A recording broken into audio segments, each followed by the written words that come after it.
Hola, ¿cómo están todos? Buenas tardes. Mi nombre es Fanny Casado, soy directora del Instituto de Ciencias Ómicas y Biotecnología Aplicada. Y es realmente un placer para mí estar hoy día aquí presentándole a estos 6 talentosos investigadores que el día de hoy van a estar conversándonos acerca de sus proyectos de investigación.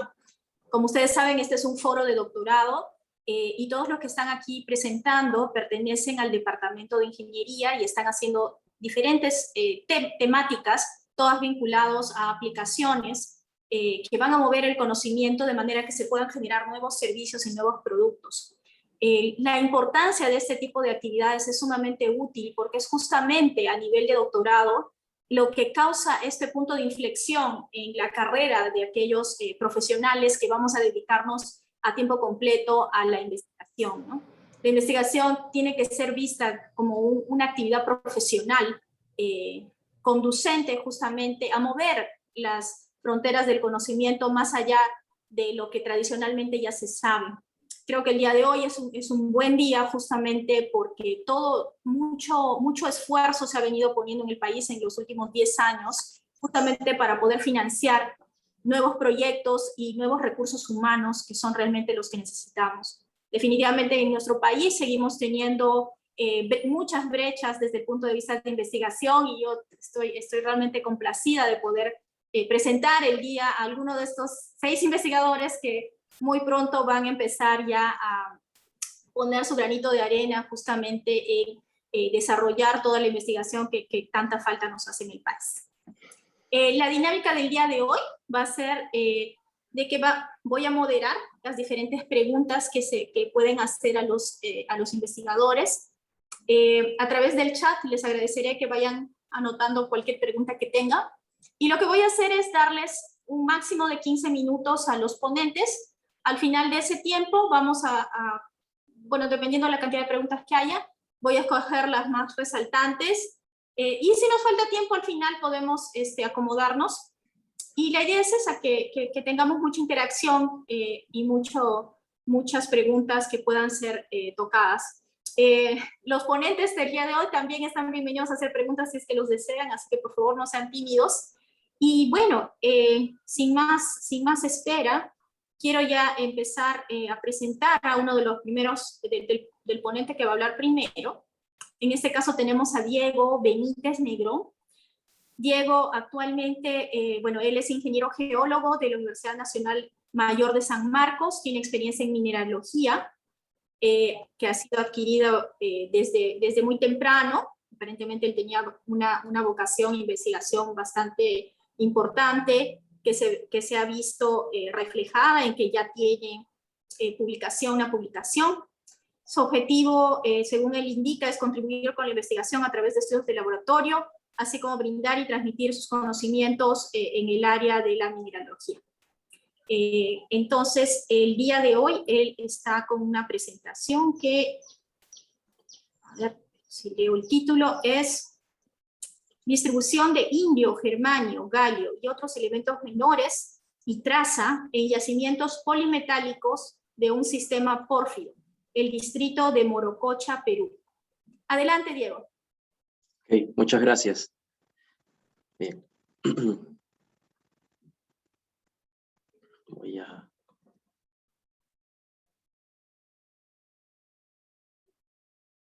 Bien. Bueno, sí, mi nombre es Diego Benítez. El tema que voy a presentar a continuación se titula Distribución de indio, germanio y galio y otros elementos menores y traza en yacimientos polimetálicos de un sistema pórfido en el distrito de Morococha, Perú. Este trabajo forma parte del proyecto de investigación, exploración de indio, germanio y galio en los Andes centrales, abastecimiento sostenible de materias primas para la elaboración de tecnologías verdes. Bien, ¿por qué es importante hablar de elementos estratégicos, también llamados críticos, y en particular de metales críticos? Bueno, básicamente porque el uso de recursos minerales no solo enmarcan nuestro desarrollo y evolución como sociedad, sino que además representan la base de nuestro modo de vida actual, difícil para la mayoría de nosotros de renunciar.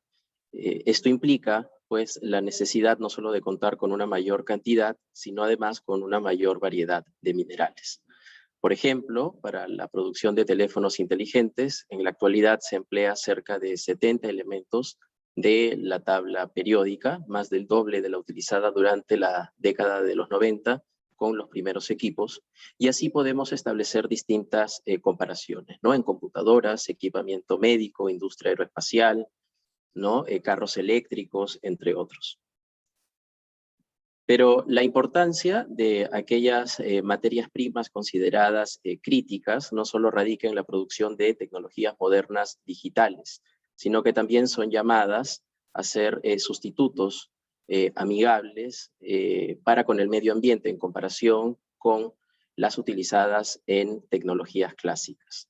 Sin embargo, para que dicha transición energética sea posible, es necesario pues contar con una mayor cantidad y disponibilidad de minerales, ¿no? Y aquí encontramos un primer problema.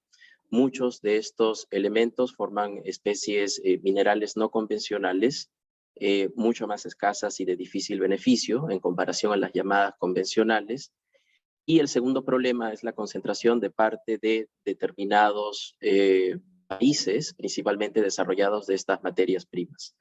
De ahí, pues, la necesidad de asegurar un suministro de estos recursos estratégicos a fin de que la industria minera pueda estar alineada con los objetivos globales actuales, ¿no? Para una transición energética de energías renovables. ¿Y qué es una materia prima crítica? Bueno, según la Comisión Europea, la criticidad de una materia prima estará definida si supera un cierto umbral de importancia económica y riesgo de suministro. En la imagen de la derecha, en el recuadro en rojo, se observa todas aquellas materias primas consideradas como críticas, donde se incluye pues al indio, al germanio y al galio. No obstante, la Comisión Europea no es el único organismo que incluye a estos metales, metaloides, dentro de la lista de materias primas críticas. Países como Estados Unidos, el Reino Unido, Rusia, Australia, China, Japón también los incluye, no obstante con una cierta variación en la terminología, ¿no? Importante también destacar que las listas se suelen revisar de manera periódica y tienden por lo general a aumentar. Bueno, en este estudio nos hemos centrado en un sistema tipo pórfido que podría definirse como un conjunto de diferentes tipos de mineralización conectados genéticamente, cuyo objetivo principal fue la de determinar secuencias temporales a través de secuencias paragenéticas y secuencias espaciales a través de zonas metalíferas, ¿no? De elementos traza en minerales como esfalerita, calcopirita, galena y cobres grises, la serie tetraedrita tenantita, con énfasis particular en indio, germanio y galio, ¿no? La elección de minerales sulfurados se debe principalmente a que estos elementos, sobre todo el indio y el germanio, son considerados elementos calcófilos, es decir, tienen una afinidad especial con el azufre. Además, porque estos elementos tienden a estar alojados en la estructura interna de estos minerales, ¿sí? Sobre todo, particularmente, en la esfalerita. Con respecto a la metodología utilizada, bueno, este incluye un muestreo exhaustivo a partir de testigos de perforación, muestras de túneles de mina, una petrografía exhaustiva mediante microscopía óptica y análisis también por microscopía electrónica de barrido con detectores EDS en el Centro de Caracterización de Materiales de la PUC. Además, análisis de elementos de estos minerales por microsonda electrónica en la Universidad de Barcelona, cuya data sirvió a su vez como calibración interna para los análisis de elementos traza mediante ablación láser en la Universidad de Zúrich, en Suiza. Bien, el distrito de Morococha se ubica a 150 kilómetros al noreste de la ciudad de Lima, en la cordillera occidental, en el extremo noroeste del Domo de Yauli y dentro del cinturón metalogenético del centro y norte del Perú, de edades Eoceno-Mioceno, y la mineralización está asociada a rocas calcoalcalinas de edad mioceno, ¿sí? En el distrito de Morococha se distinguen básicamente 3 tipos de mineralización. Depósitos tipo pórfido, donde destaca el gigante depósito tipo pórfido de cobre molibdeno de Toromocho, ubicado en el centro del distrito, y cuyo alrededor ha desarrollado toda una zonación metalífera, como se observa en la imagen. Además, depósitos tipo skarn, asociados lateral y verticalmente a estos pórfidos, y zonas libres de skarn constituidas por mantos y vetas polimetálicas epitermales de baja, intermedia y alta sulfuración. Bueno, esos son básicamente los 3 tipos de depósitos, ¿no? Identificados. Y con respecto a los eventos de mineralización, están comprendidos en 3. El primero, al cuerpo de reemplazamiento Mantuitalia, de baja sulfuración, emplazado en un skarn prógrado magnésico, adyacente al stock de Codiciada. El segundo evento de mineralización tiene que ver con el pórfido de skarn, también de Porvenir, perdón, con el skarn de Porvenir de baja sulfuración, asociado también a un skarn prógrado magnésico, aquí relacionado al pórfido de Yantac. Y el tercer evento de mineralización, constituido por cuerpos de reemplazamiento masivo, también llamados mantos, y vetas posteriores a la mineralización del pórfido de Toromocho, ¿no? Que a su vez se puede dividir en vetas de alta sulfuración, que han sobreimpreso al pórfido de Toromocho, y también una serie de mantos y vetas de sulfuración intermedia, constituidos por manto Ombla inferior, cuerpo de reemplazamiento manto Ombla inferior, la beta morro solar, ¿no? Los mantos Ibet y Rosita, y las vetas Rubí, Isabel y Ramal Alianza. En cuanto a los resultados, los estudios petrográficos, bueno, los eventos de mineralización han sido clasificados según la clasificación de depósitos cordilleranos propuesta por el doctor von Botet, donde los ensambles de baja sulfuración corresponden al estadio A y los ensambles de sulfuración intermedia y alta corresponden al estadio C. Entonces, para el primer evento de mineralización, para lo que es Mantuitalia, el cuerpo de reemplazamiento Mantuitalia está constituido por esfalerita rica en hierro, pirrotita masiva, calcopirita en menor cantidad, diseminada tanto en pirrotita como esfalerita. El skarn de Porvenir está constituido por esfalerita también rica en hierro, magnetita, pirita, producto intermedio, algo de marcasita, y pirita, ¿no?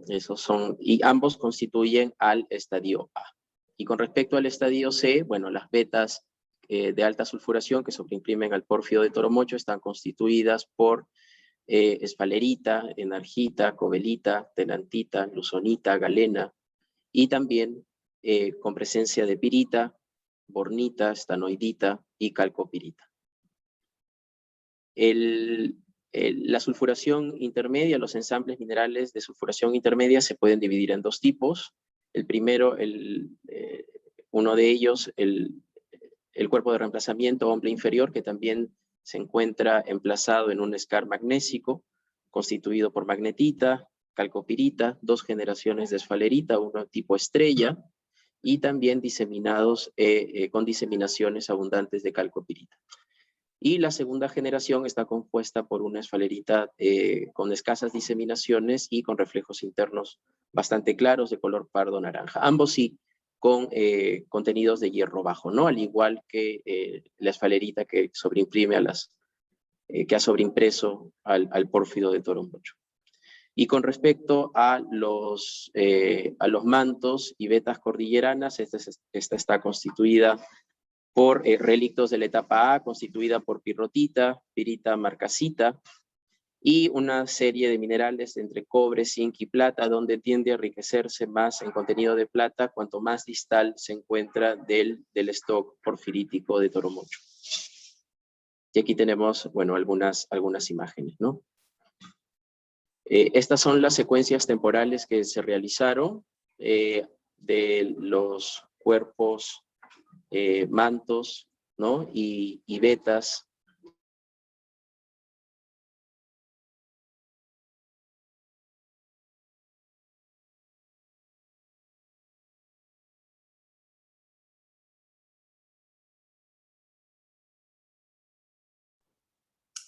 Hola. Se le fue su señal. Si podemos continuar. Parece que pasa que sí, parece que ha habido un problema con la señal allí. Diego, ¿nos puedes escuchar?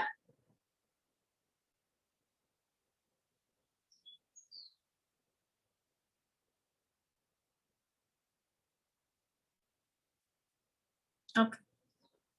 Ok, No, se le bueno. fue su señal. Sí, Diego, ahí está. A ver, está regresando. Muy bien, Diego.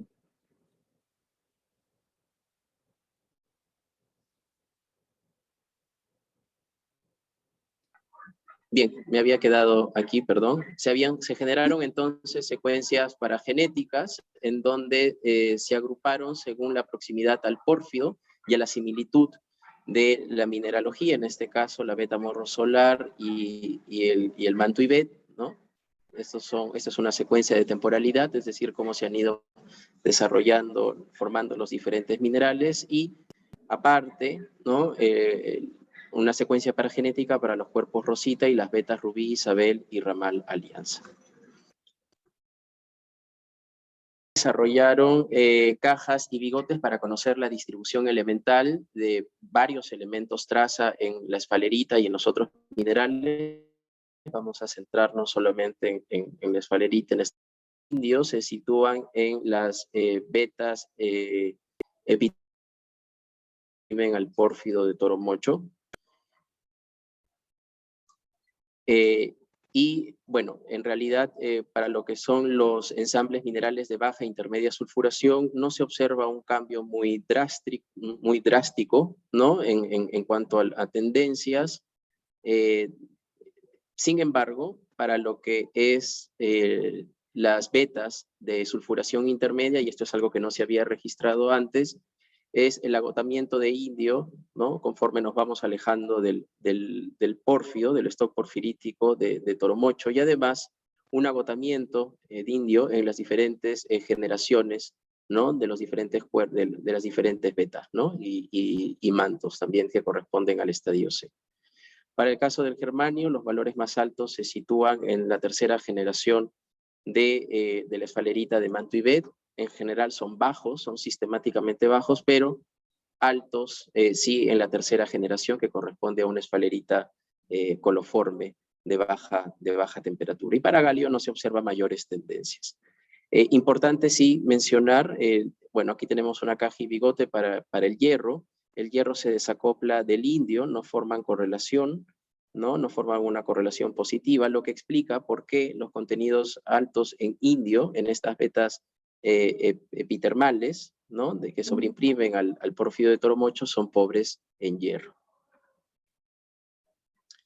Bueno, también se generaron diagramas binarios para conocer los mecanismos de sustitución entre estos elementos, sobre todo los traza, en donde en la mayoría, si es que no es en casi todos, compromete la presencia de cobre en la estructura de la esfalerita. Entonces, estos son mecanismos de sustitución en donde la línea, ¿no? La línea molar 1,1 nos indica, pues, el grado de correlación, ¿no? Que tienen estas sustituciones acopladas, emparejadas, ¿no? En donde la más conocida es la de cobre indio, ¿no? La que aparece en la mayoría de la literatura. Sin embargo, todos los puntos que aparecen en la parte superior ya nos indican un exceso de cobre que además podría estar relacionado a otros elementos traza, ¿no? Entonces es por eso que, bueno, estos son algunos ejemplos de otros tipos de correlación, ¿no? En donde, claro, aquí tenemos una un poco más compleja, en donde vemos que la mayoría de puntos se alinean, donde compromete además plata, germanio, indio, galio y estaño, ¿no? Y bueno, quizás esto es lo más resaltante del trabajo. Se observaron patrones de distribución de distal a proximal para el caso de la esfalerita, un incremento de indio, cobre y galio, como era de esperarse. Para la calcopirita, un incremento de selenio y mercurio de distal a proximal y un descenso en el contenido de estaño y plata, un aumento en el contenido de indio, y para el caso de la serie tetraedrita tenantita, también como era de esperarse, un aumento un aumento de cobre y un descenso de plata, ¿no? Y el aumento de plata se da hacia las zonas más distales. Y también, bueno, se hizo para, aquí tenemos, ¿no? Los análisis de componente principal para la esfalerita y la calcopirita. ¿Qué controla la distribución de indio? Básicamente, pues, una fuente de fluidos hidrotermales ricas en metales, una disponibilidad relativamente alta de cobre en el sistema, por lo que acabamos de comentar, en los binarios que se generaron, temperaturas relativamente altas con un pH bajo, y la disposición de cloro, ¿no? Para formar complejos clorurados, tanto el indio y el cobre, para que facilite para que puedan ser transportados, ¿no? A través del fluido. Y bueno, estas son las conclusiones. Para terminar: petrografía detallada y geoquímica mineral en muestras provenientes de diferentes tipos de mineralización revelan algunos patrones de distribución de elementos traza que involucran a metales de alta tecnología como indio, germanio y galio a lo largo del distrito de Morococha y a lo largo de secuencias paragenéticas. El indio se concentra principalmente en la esfalerita y en menor cantidad, ¿no? En calcopirita, galena y cobres grises. El contenido de estos tres elementos varía significativamente a lo largo del distrito y a lo largo de las generaciones identificadas para cada uno de los minerales en cada tipo de mineralización. El contenido de indio en los ensambles de carpolimetálicos es sistemáticamente alto, ¿no? En la esfalerita de la etapa A. Y bueno, el ensamble de la etapa C de alta sulfuración que sobreimprime al pórfido, ¿no? Registra los valores más altos de indio, ¿no? Y los ensambles de la etapa C de sulfuración intermedia, los valores más altos se encuentran en las zonas más proximales al pórfido, justamente en las zonas de cobre, cobre-zinc, donde tenemos mayor disponibilidad de cobre que las generaciones distales, ¿no? Donde tenemos mayor presencia de plomo y plata. Y bueno, estas son las últimas conclusiones que se generaron. El contenido de indio en la galena también decrece a medida que se distancia del centro hidrotermal, y el indio disminuye desde las primeras hasta las últimas generaciones de esfalerita en el estadio C, ¿no? Junto con un aumento en el contenido de germanio, donde los valores más altos pues, se encuentran en la tercera generación del mantuibet en forma de agregados coloformes, ¿no? Esta esfalerita. Para los ensambles de la etapa C, la mineralización cordillerana está emplazada durante el evento polimetálico a escala de distrito de Morococha, posterior a la mineralización del pórfido de Toromucho, ¿sí? Y bueno, estas son las tendencias que nosotros acabamos de comentar, y las correlaciones, ¿no? Eso también es muy importante. La fuerte correlación positiva entre indio y cobre en esfalerita apunta a una sustitución acoplada. Esta sería el mecanismo de sustitución. Presentación. Por motivos de tiempo vamos a tener que ir avanzando. Sí. Muchas gracias por la presentación. Ahí hemos terminado. Sí, sí. Ah, ya. Muy bien, muchas gracias. Gracias. Si es que hay preguntas del público, por favor, la audiencia, podemos recibirlas a través del chat, y al final podemos tomar unos minutos para poder hacer las preguntas. Ya continuando con el programa del día de hoy, la siguiente persona en presentar va a ser Rocío Cayupe. Rocío va a presentar su trabajo de doctorado también.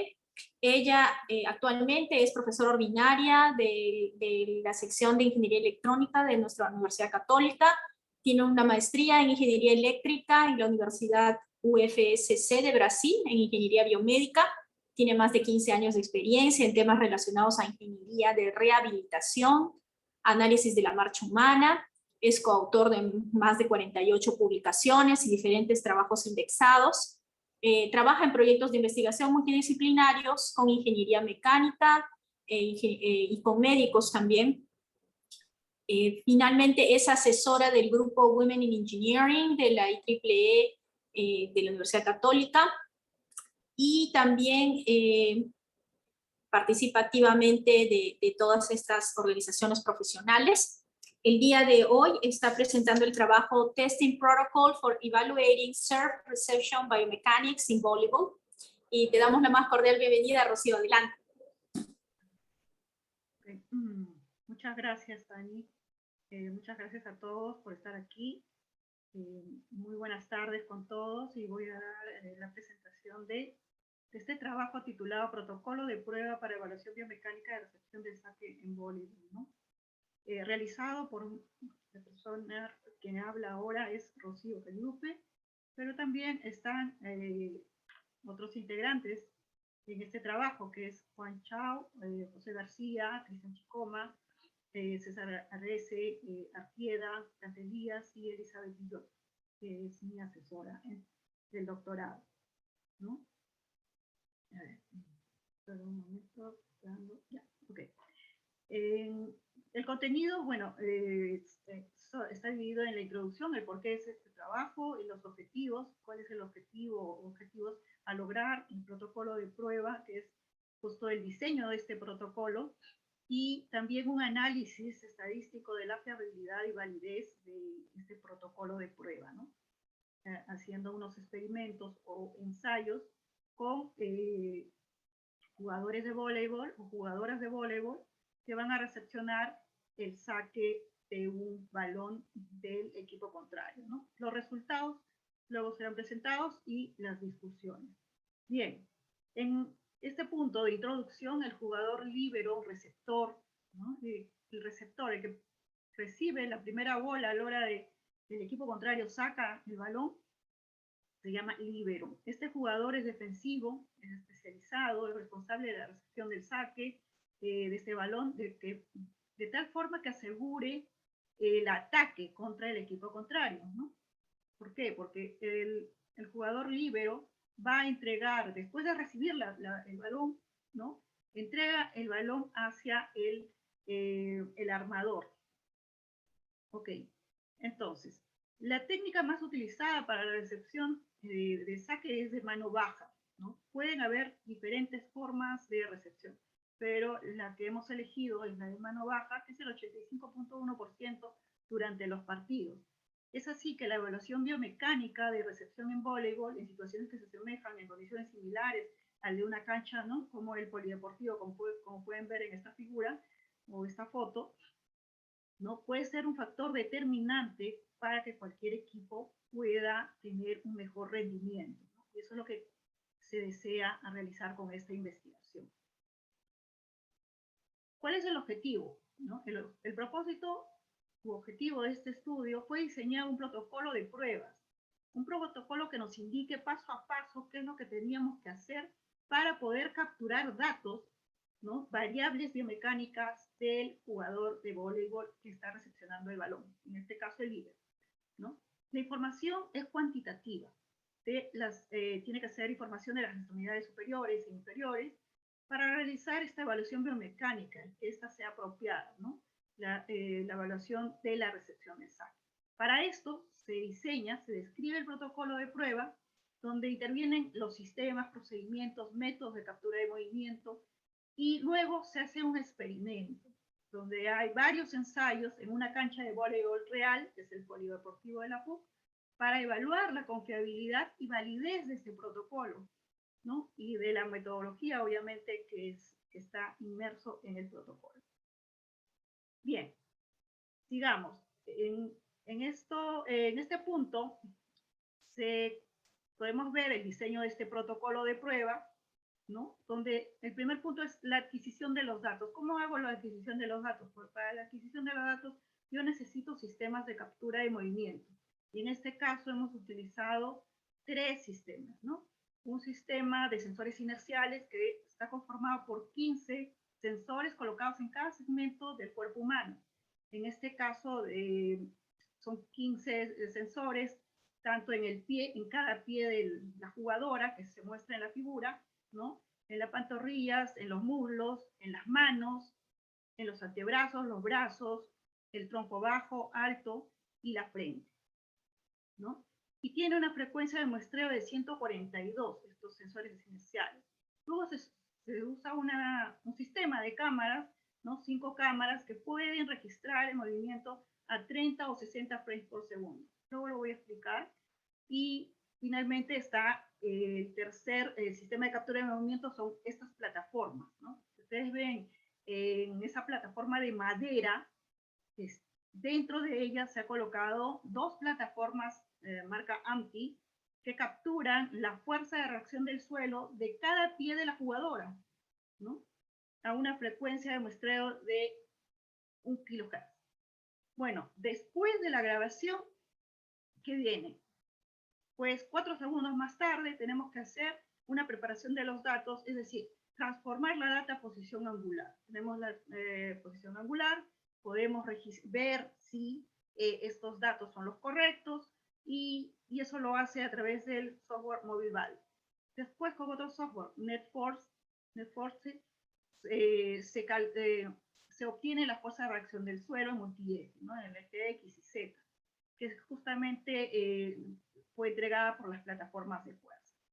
Luego se hace un procesamiento de estos datos en Kinovea y MATLAB, ¿no? Una preparación y procesamiento de estos datos. Bien, para este protocolo de prueba consideramos un método, ¿no? Que interviene el entorno. ¿Qué entorno yo tengo que escoger? Pues sí, se ha dicho desde el inicio que tiene que ser una cancha, ¿no? Que simule un juego real. Entonces se eligió el polideportivo de la PUC. El sujeto de prueba es una jugadora líbero, que está aquí justamente a través de una figura pequeña que he podido colocar. Y este es todo el esquema de una cancha del polideportivo, donde tenemos hay un lanzador, ¿no? Que entrega la pelota al jugador y después en una dirección, ¿no? Y después este jugador líbero que está sobre la plataforma de fuerza debe entregar el balón al colocador o armador que está entre la zona 2 y 3.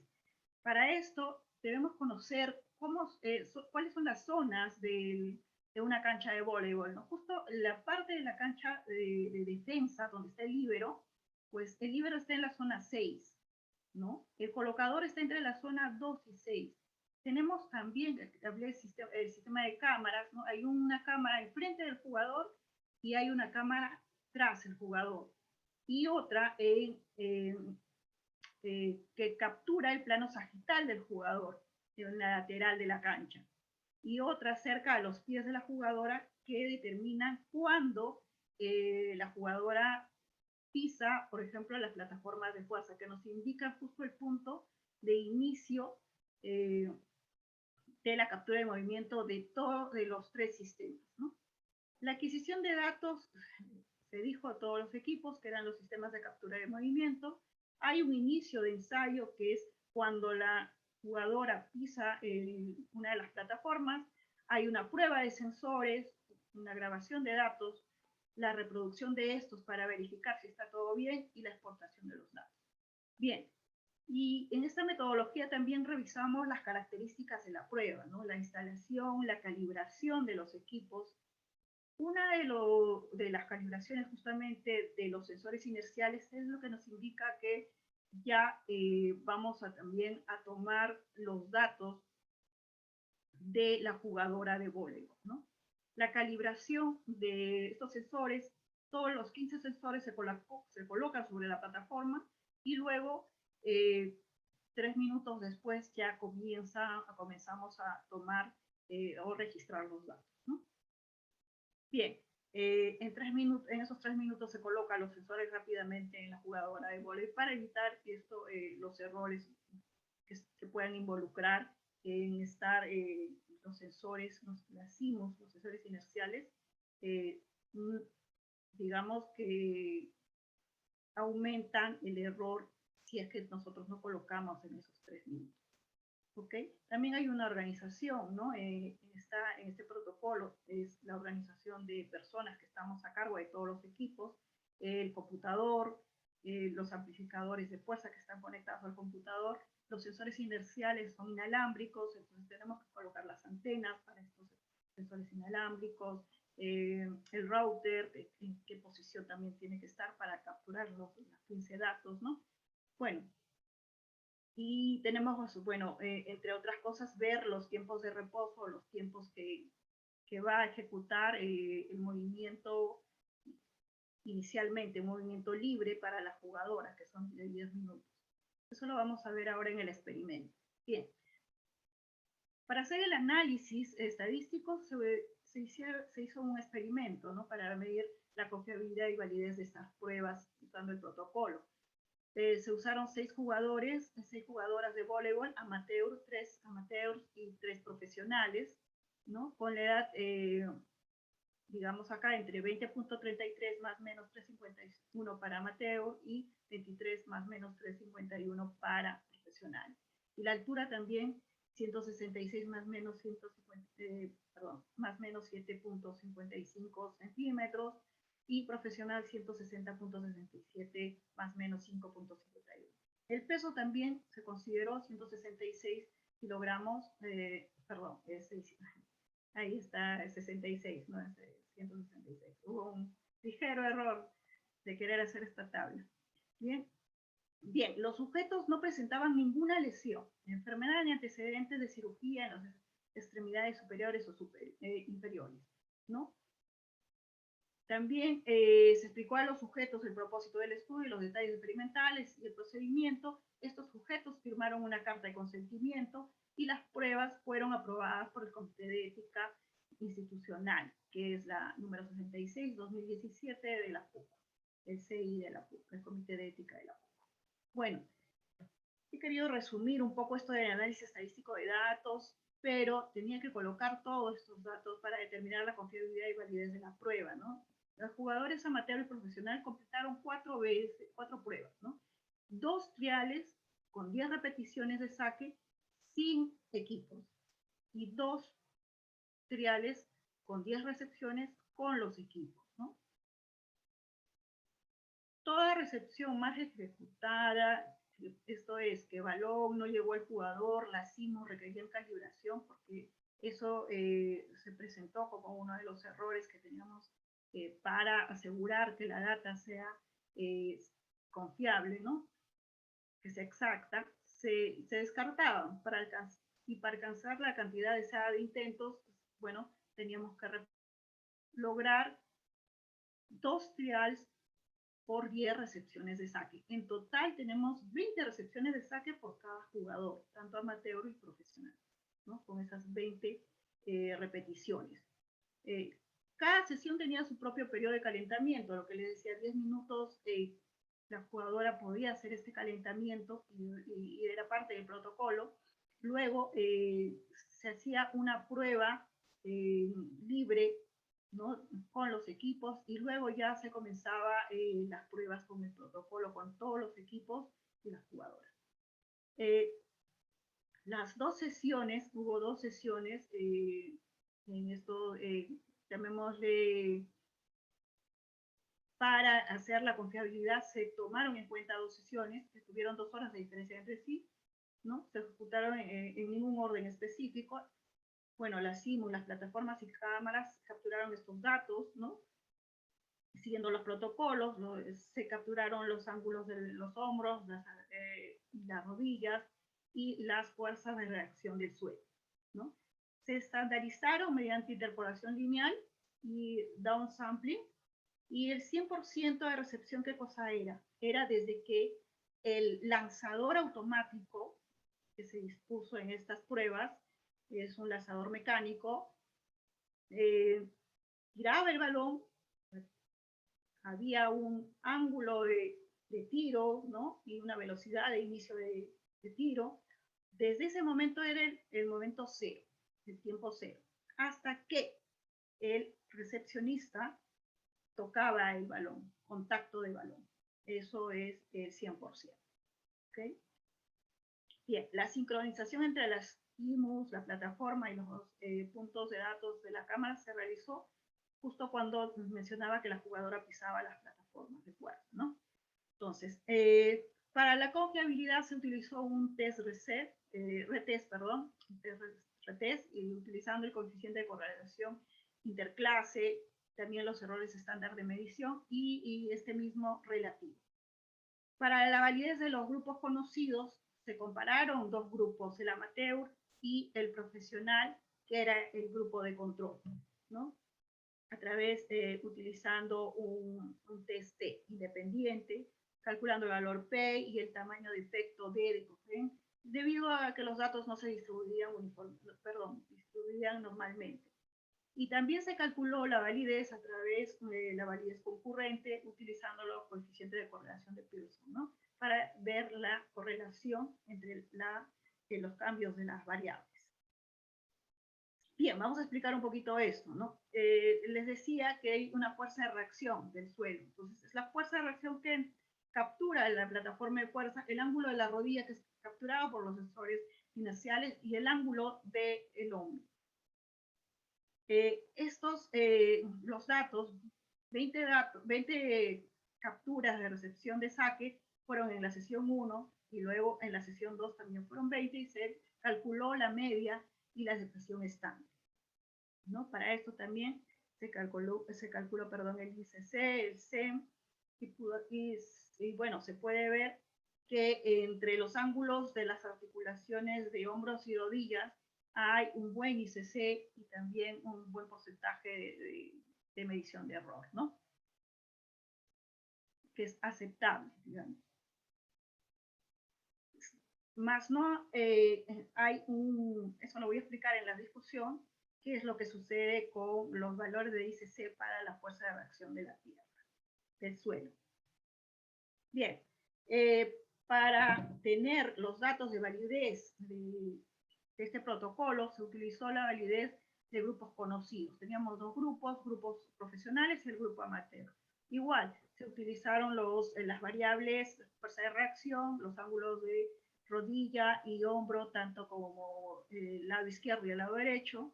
Se calcularon el efecto del tamaño de Cohen, que es el valor de D y el valor de T. Rocío, ya vamos en 15 minutos. Vayamos cerrando, por favor. Sí, muchas gracias. Bien, como les decía, es la prueba, el tiempo cero es cuando el balón es lanzado, ¿no? Y después cuando el balón toca cuando el recepcionista toca el balón es el tiempo 1, ¿no? Del 0 al 100%. Bien, para la validez concurrente queríamos calcular la correlación en dos pruebas. Una prueba cuando no se usaban los equipos y se tomó los datos a través solamente de la captura por las cámaras y se procesó a través del software Kinovea, y con los equipos. Y pudimos ver que para el lado izquierdo, ¿no? Presentaba igualmente, hay una correlación, vamos a explicarlo aquí, ¿no? Los ángulos de rodilla y hombro izquierdo y derecho fueron altamente confiables, mostrando un ICC, ¿no? de mayor que 0.88 y con bajos errores estándar de medición. Igualmente el FCR normalizado fueron fiables, queríamos que sea más, con valores más altos, pero hay una explicación que también sucede que puede ser que la jugadora tenga pues siempre estar digamos como que no estar con los pies estables en la plataforma, sino todo lo contrario, estar más activas de tal forma que estar preparadas para el siguiente movimiento, ¿no? Bueno, las comparaciones entre profesionales y amateur demostraron que, bueno, estadísticamente no había la diferencia, ¿no? Los efectos eran similares, y finalmente se compararon los ángulos de la extremidad izquierda de cada atleta con sus correspondientes mediciones en Kinovea, y cuando se utilizaban los equipos, ¿no? Es una sin utilizar los equipos, solamente la cámara para hacer procesamiento con Kinovea, y otra utilizando todos los equipos. No hubo diferencias, y podemos decir que el uso del protocolo es totalmente confiable, ¿no? Con los valores mostrados aquí, y también tiene validez, y eso es lo que queríamos realizar en esta primera etapa del trabajo, ¿no? Genial, muchas gracias Rocío por esta presentación tan detallada. Vamos a continuar entonces con el siguiente ponente del día de hoy. Gracias. Tenemos el gusto de escuchar al señor Fernando Guamán Monzón, quien es magíster en comunicaciones e ingeniero informático. Certified Information Security Manager, que es especialista en la ISO 27001, como implementador a cargo, así como la ISO 31000, entre otras. Es especializado en seguridad de la información, privacidad, ciberseguridad, auditoría, riesgos tecnológicos y continuidad de negocios. Está interesado en la inserción de modelos de cultura de una organización para un mejor, eficiente uso de las TICs. El día de hoy nos estará presentando un tema relacionado a su doctorado, que se titula Relación de equilibrio de seguridad de la información versus usabilidad de servicios de gobierno electrónico. Un gusto, Fernando, tenerte aquí el día de hoy, y adelante cuando estés preparado. Gracias. A los 10 minutos voy a hacerte una señal para que podamos ir avanzando y cumplir con los tiempos. Gracias. De acuerdo, muchísimas gracias. Gracias por la presentación. Buenas tardes con todos. Bien, el día de hoy vengo a compartirles lo que voy avanzando respecto a esta investigación doctoral, respecto a un interés personal, profesional también, en relación a poder encontrar un equilibrio entre dos factores que son importantes y son también trascendentales para el otorgamiento de servicios de gobierno electrónico. Son todos aquellos servicios que involucran las TICs y que son ofrecidas por las entidades públicas hacia la ciudadanía. Y estos dos factores, que son sobre todo los que, en los cuales se centra la investigación, es sobre la seguridad de la información y la usabilidad. Bien, un poco la agenda que vamos a recorrer en estos minutos, para poder así tener un marco general de lo que vamos a tratar. Primero vamos a presentar la problemática identificada, la revisión sistemática de la literatura, en la cual vamos a exponer el estado del arte respecto a este tema de investigación, y posteriormente este bosquejo inicial de esta relación de equilibrio, ¿no? De acuerdo a los componentes de seguridad de la información, los componentes también de usabilidad, y finalmente este bosquejo de la relación de equilibrio. Bien, muy importante para entrar en un contexto adecuado en donde se está desarrollando esta investigación es el estado actual de nuestro país, del Estado peruano respecto al gobierno electrónico. Como les indicaba, aquellos servicios que brinda el Estado, las entidades públicas, a favor de la ciudadanía en general. Estos servicios tienen que ser de manera universales, ¿no? De acceso a toda la ciudadanía. Es importante aquí tener en cuenta que este crecimiento que viene teniendo el Perú respecto al gobierno electrónico. Actualmente nos encontramos en el puesto 71, y pues que es un nivel que ya se está haciendo, se hace sostenido, pero todavía es importante de que se hagan muchas mejoras adicionales a la estrategia actual que tiene el gobierno respecto al gobierno electrónico.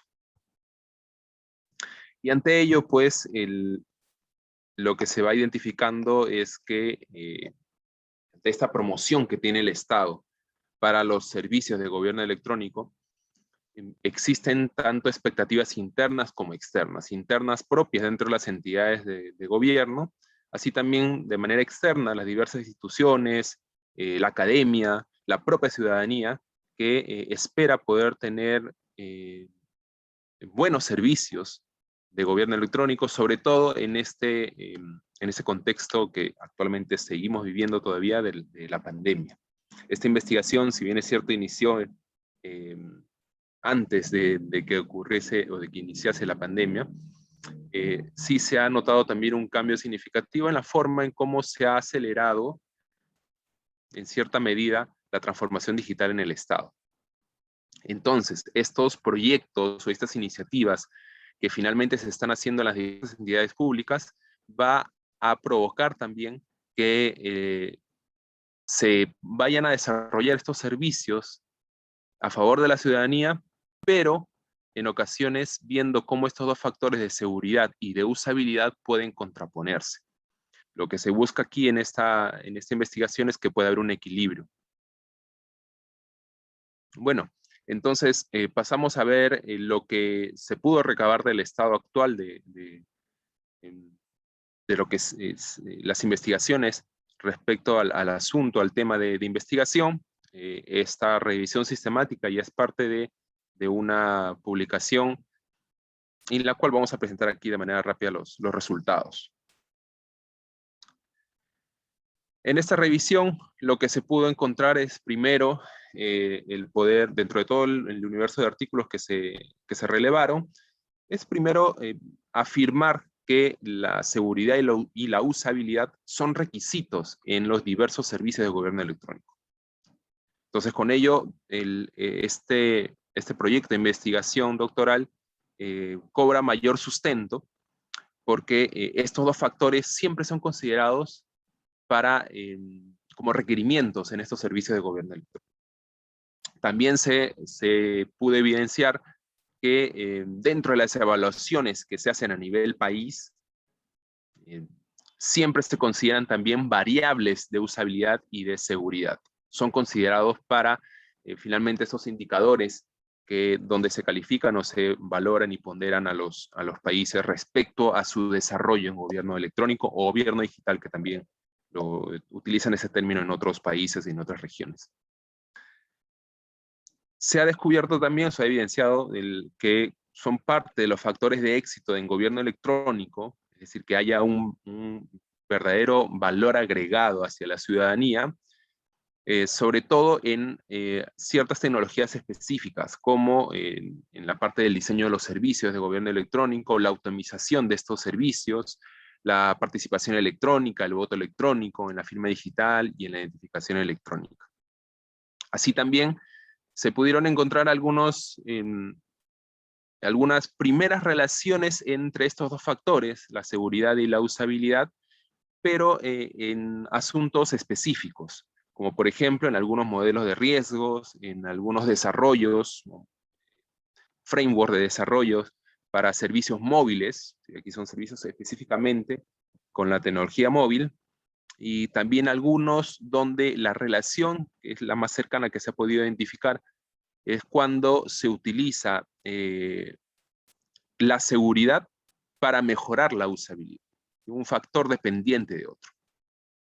Finalmente también ya en aplicaciones tecnológicas, en algunas soluciones tecnológicas específicas, siempre se utilizan y siempre se encuentran estos dos factores como parte de su análisis y su diseño.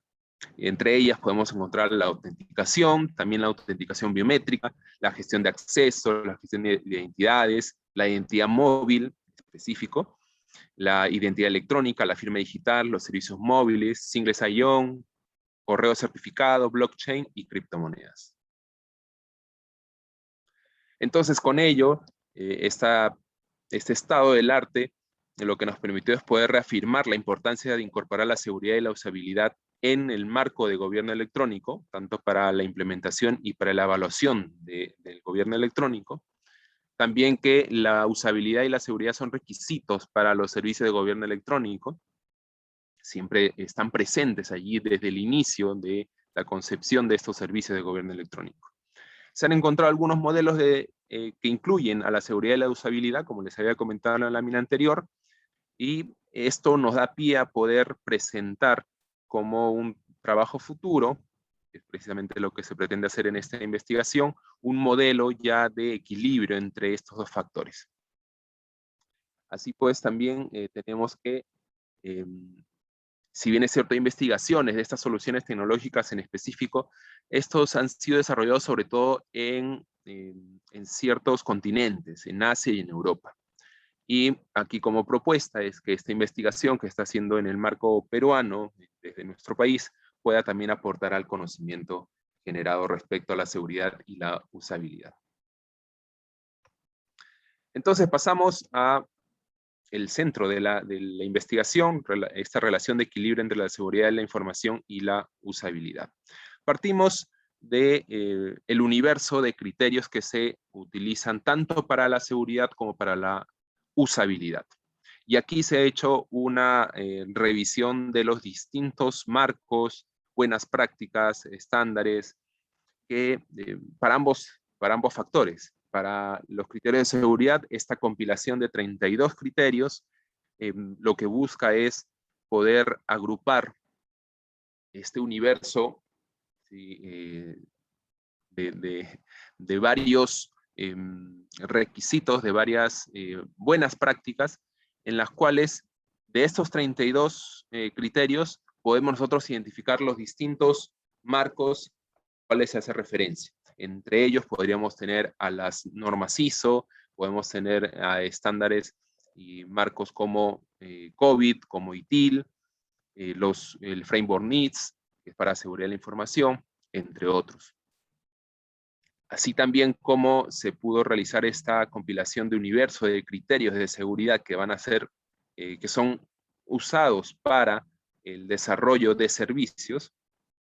De la misma manera, una lista universal de criterios de usabilidad. Son 15, las cuales también responden a determinados frameworks, determinadas metodologías para evaluar o para mejorar la usabilidad. Ahora, si bien es cierto, tenemos estos dos criterios tanto de usabilidad como de seguridad, lo que se busca también es poder hacer esta relación, este match entre ambos componentes. Y es por ello que, como parte de la investigación que se viene realizando, se propone tener un siguiente nivel para que pueda darse esta relación entre ambos aspectos, tanto para la seguridad como la usabilidad. Y para ello se han candidateado 5 de estos criterios, 5 finalistas que vienen a ser aquellos que van vamos a decirlo así, a representar a el universo de criterios, ¿de acuerdo? Cada uno de estos criterios, 32 en el caso de seguridad, 15 en el caso de usabilidad, finalmente van a ser relacionados a través de estos 5 componentes. Entonces lo que se busca es lo siguiente, es poder tener esta lista de criterios de seguridad de la información, la lista de criterios de usabilidad y poder relacionarlos. ¿De qué manera? Lo que se ha encontrado también en base, bajo un sustento de la literatura, es poder relacionar estos componentes, 5 desde ambos lados, 5 de seguridad y 5 de usabilidad, uno con otro. Y para ello se tiene este primer bosquejo de la relación de equilibrio, en la cual las letras P significa aquellos en las cuales el impacto de modificar o mejorar, inclusive, a veces cuando se busca mejorar algo de la seguridad de la información, puede afectarse un aspecto de la usabilidad. Cuando a veces se busca mejorar un aspecto de la usabilidad, se ve afectada alguna característica de la seguridad. Entonces, la letra P significa de que hay un impacto mayor, es un impacto primario. Y la letra S es un impacto secundario. Tenemos un minuto más para cerrar. Sí, muchas gracias. Entonces, este bosquejo inicial de relación de equilibrio pretende encontrar esta relación entre ambos universos de criterio. Entonces, como conclusiones finales, lo que se ha podido es poder evidenciar esta forma de relacionar la seguridad de la información con la usabilidad en el marco siempre del gobierno electrónico, a través de criterios de seguridad y usabilidad, relacionándolo mediante componentes. Este segundo nivel que busca ya el relacionamiento de estos dos factores. Los componentes de seguridad y usabilidad tendrían una relación cuyo cambio o modificación siempre va a afectar a su contraparte. Como trabajo futuro, si ya los últimos pasos en realidad de la investigación doctoral, es poder realizar estas validaciones finales de este bosquejo, ya que se ha realizado de este modelo de equilibrio, y finalmente poder ya también hacer la validación de las métricas y los indicadores de este modelo de equilibrio para que finalmente pueda ser puesto a disposición de las diversas entidades, diversos interesados que pretenden seguir haciendo esta implementación y desarrollo de servicios de gobierno electrónico. Y finalmente, pues, la presentación de los resultados finales con la sustentación y publicación de la investigación. Muchísimas gracias. Si tuvieran alguna pregunta, con gusto estaría aquí para poder resolverlas. Genial, muchas gracias, Fernando. Realmente un trabajo bastante detallado y que definitivamente esperamos verlo pronto implementado en los diferentes servicios de gobierno electrónico. Y un poco para cambiar de tema, ahora vamos a escuchar a la magíster Erika Calla Quispe. Erika es magíster en química de la Universidad Católica y bachiller en ciencias con mención en química de la Universidad Nacional de Ingeniería. Actualmente ella se dedica al área de bioanalítica con énfasis en aplicaciones metabolómicas relacionadas con la bioprospección de productos naturales, así como la comunicación entre especies de insectos. Ella tiene mucha experiencia en espectrometría de masas y varias publicaciones en el tema de metabolómica y volatilómica, productos naturales, así como ecología química. El día de hoy ella estará presentando los resultados de su proyecto titulado A Closer Look at the Science that Makes Biotraps Against the Pest Alphitobius diaperinus. Y sin más que agregar, te doy la bienvenida, Erika, y cuando quieras puedes empezar. Te voy a dar 10 minutos, o a los 15, o como prefieras. ¿15 o 10? 10. Ok, perfecto. Gracias, Bueno, adelante. Ya, muchas gracias por la presentación. Bueno, buenas tardes con todos los presentes. Mi trabajo de tesis doctoral, asesorado bajo la supervisión del doctor Alfredo Ibáñez y Carlos Martel, se enfoca en diseñar biotrampas avanzadas para la desinfección de granjas avícolas afectadas por la plaga de escarabajos Alphitobius diaperinus.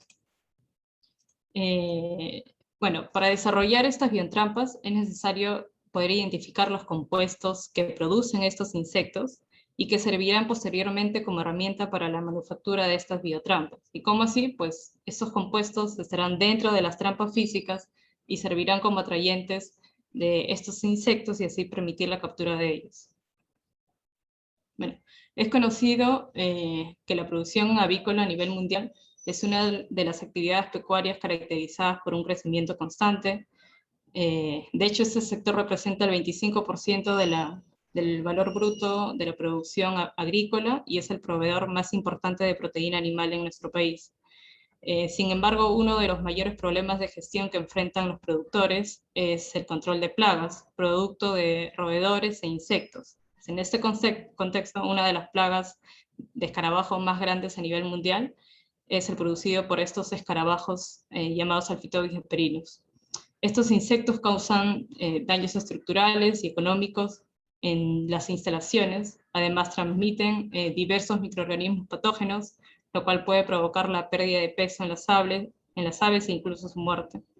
Por ejemplo, de hecho, una granja avícola en el Perú requiere una inversión de alrededor de $800.000 anuales en medicamentos para prevenir enfermedades en las aves, mientras que en Estados Unidos presentan pérdidas anuales de $800 millones atribuidos a los costos ambientales y sociales por el uso de insecticidas, el cual es uno de los métodos químicos mayormente usados en los galpones. Sin embargo, presentan un alto riesgo por intoxicación en las aves y además que genera un efecto residual en los productos cárnicos que finalmente nosotros consumimos. Entonces, actualmente se están investigando métodos alternativos para reducir el uso de estos insecticidas, que vendrían a ser métodos químicos con el uso de semioquímicos. ¿Qué son estos compuestos?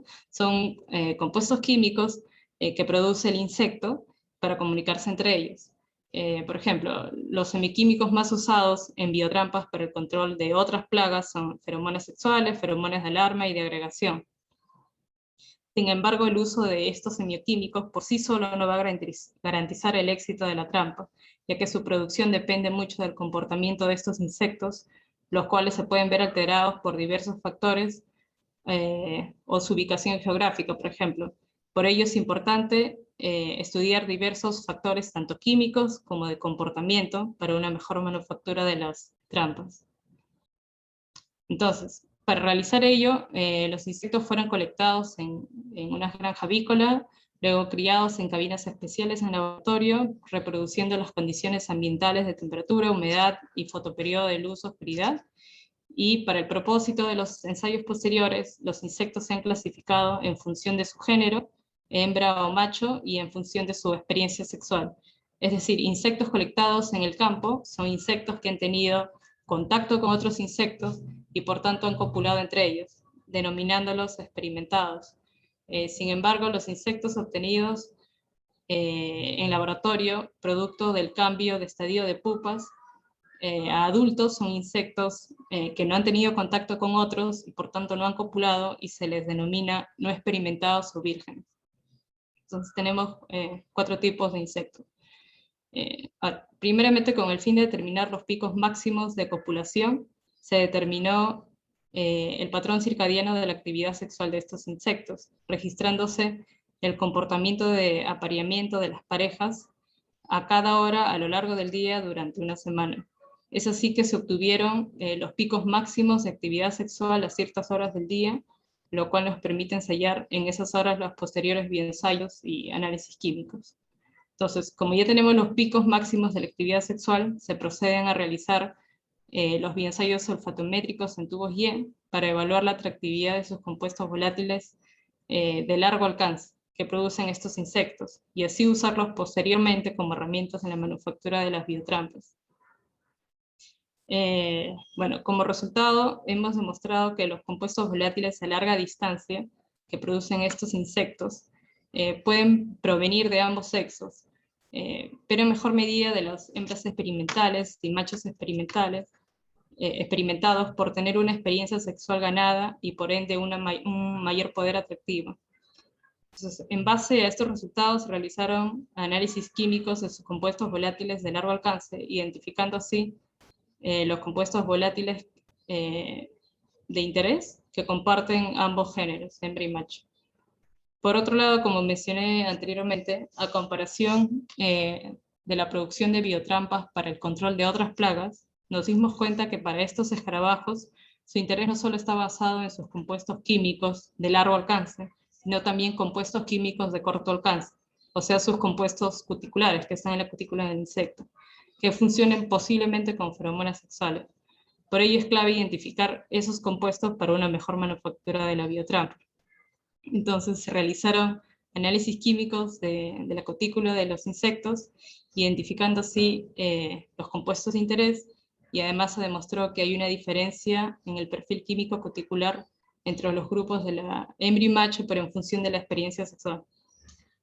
Bueno, y ahora que ya se sabe que tanto los compuestos de corto y largo alcance son importantes para la manufactura de la biotrampa, actualmente se vienen desarrollando bioensayos en el laboratorio y en campo con el fin de confirmar la importancia de ambos compuestos y usarlos posteriormente como herramienta para la manufactura de las biotrampas. Para concluir, la obtención del patrón circadiano de la actividad sexual nos dio como resultado los picos máximos de cópula y las horas claves para realizar los bioensayos y análisis químicos. De hecho, esos resultados juegan, o el patrón circadiano juega un papel importante en el desarrollo de estrategias efectivas para el control de las plagas. Además, encontramos que las respuestas de comportamiento, apareamiento y perfiles químicos son diferentes según su experiencia sexual del insecto. Además, también se demostró que los compuestos cuticulares y volátiles del insecto son clave para la manufactura de las biotrampas. En consecuencia, actualmente se vienen desarrollando bioensayos en laboratorio y posteriormente en campo de estos compuestos de corto y largo alcance para una posterior manufactura de las biotrampas. Bueno, primeramente me gustaría agradecer a Concitec y Fondesit, ahora llamado Prociencia, por financiar este trabajo de investigación doctoral en PUC, y asimismo al convenio del Grupo Más Plan PUC por el apoyo financiero. Asimismo, agradecer especialmente a los doctores Alfredo Ibáñez y Carlos Martel por su constante apoyo, así como a todos los miembros del Grupo ICOBA. Muchas gracias. por su atención. Muchas gracias, Erika, por esa presentación, tanto diferente a las que estamos observando hasta el momento. Tenemos unos minutos en caso que alguien quiera hacer alguna pregunta. Y en todo caso nos vamos preparando para la siguiente presentación, que está a cargo de Ivy Munarriz. Hasta que vaya preparándose. Si tienen preguntas pueden ir anotándolas a través del chat, de donde podemos al final de todas las presentaciones hacer una última rueda de preguntas.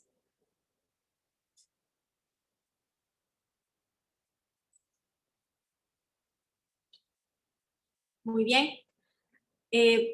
Para continuar con nuestros ponentes, como les decía, la siguiente persona que estará a cargo de comentarnos acerca de los avances de su investigación es la magíster Ivy Munarriz, quien es magíster en Administración de Negocios Globales. Y actualmente, bueno, es además ingeniera industrial titulada a través de la Universidad Católica del Perú. Está especializada en dirección de empresas y tiene formación en el programa internacional Six Sigma Black Belt. Asimismo, con gestión de proyectos con metodologías ágiles, enfoque Lean, Scrum Master para la gestión ágil de proyectos, máster en gestión, administración y emprendimiento de nuevos negocios en el Babson College. Actualmente es docente del Instituto para la Calidad de nuestra universidad y auditora interna de IOSA y de Sistemas Integrados de Gestión. Tiene más de 15 años de experiencia profesional, liderando gestiones operativas, de control, aseguramiento de calidad. Maneja una serie de ISOs, como la ISO 9001, 14001, 18001, 45001 y 22000, que están vinculadas al área de mejora de procesos. Y sin más demora, Ivy, te doy la bienvenida para que comiences a contarnos un poco más acerca de este trabajo sobre modelos de gestión de la calidad para aerolíneas comerciales. Muchas gracias, Fanny. Bueno, ante todo, muy buenas tardes. Muchas gracias por estar aquí presente. Bien, quiero comentarles un poco acerca de esta tesis que estoy desarrollando. Está en proceso de investigación. Tengo el asesoramiento principal del doctor, el PhD José Carlos Flores Molina. Justamente se planteó una propuesta, ¿no?, para poder desarrollar un modelo de gestión que permita a las aerolíneas comerciales poder mejorar la satisfacción de los pasajeros. Bien, como parte de la estructura de la tesis, ¿no?, se ha planteado y se ha formulado el tema, se ha revisado la bibliografía, asimismo se ha planificado cómo iba a ser la investigación, se ha diseñado el modelo y bueno, actualmente se está en la validación en sí, tanto de los instrumentos para validar justamente el modelo y bueno, finalmente las conclusiones y recomendaciones. Quisiera un poquito, no sé si me permite acá. Bien. Perdón, bien. Un poquito es importante poder mencionar un poco de los antecedentes que tenemos a nivel coyuntural, ¿no? Justamente porque si bien se ven problemáticas, pero también se ven oportunidades, ¿no? En este sentido, pues a lo largo de justamente si vemos un horizonte a lo largo de todos los años, vemos cómo ha sido esta evolución mensual, anual, del tráfico de pasajeros, tanto a nivel nacional como internacional, pues la verdad que es una cifra muy significativa, ¿no?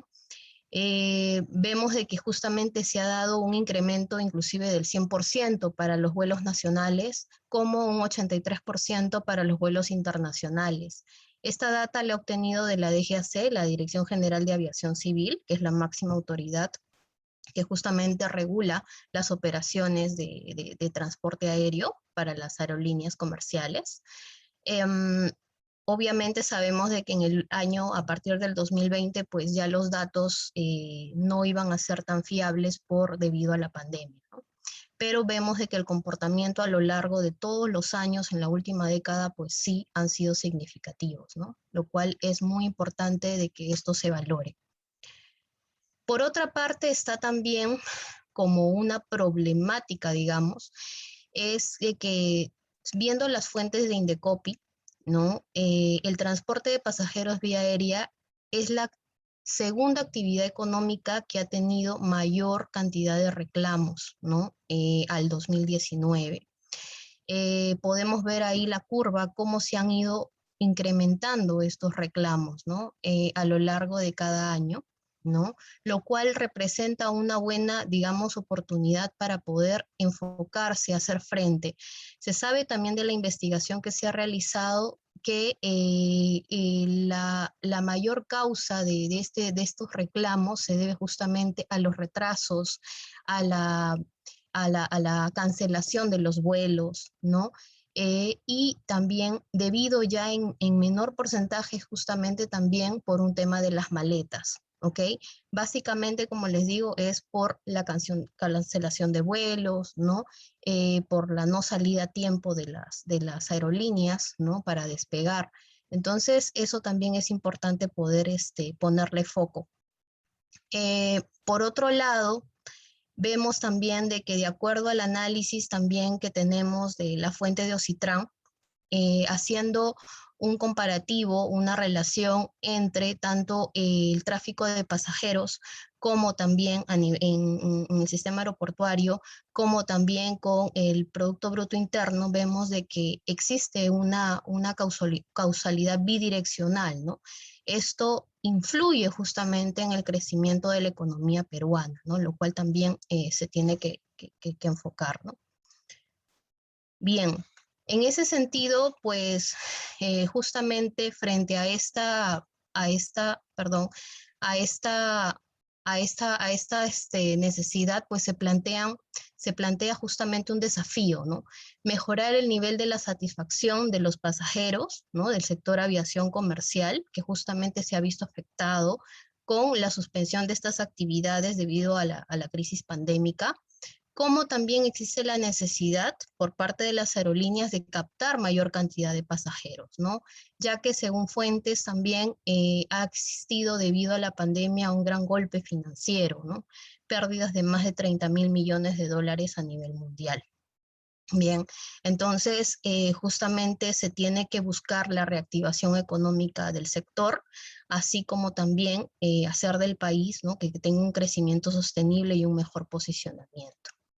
Por ello es de que justamente se plantean preguntas de investigación. ¿Cuáles son esos modelos de gestión de calidad que se observan a nivel internacional? ¿Cómo se mide la calidad del servicio al pasajero en cada aerolínea? ¿Cómo lo están midiendo? ¿Cuál es el nivel actual de calidad en servicio al pasajero que ofrecen las aerolíneas comerciales? Y también en qué criterios se basa su planteamiento actual de gestión y mejora de la calidad, ¿no?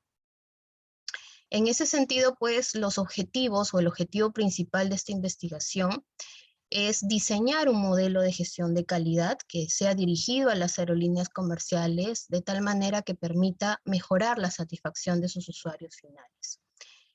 Como objetivos específicos, tenemos el identificar cuáles son esos elementos, ¿no? De qué manera interaccionan, ¿no? en estos componentes de este modelo de gestión de calidad propuesto.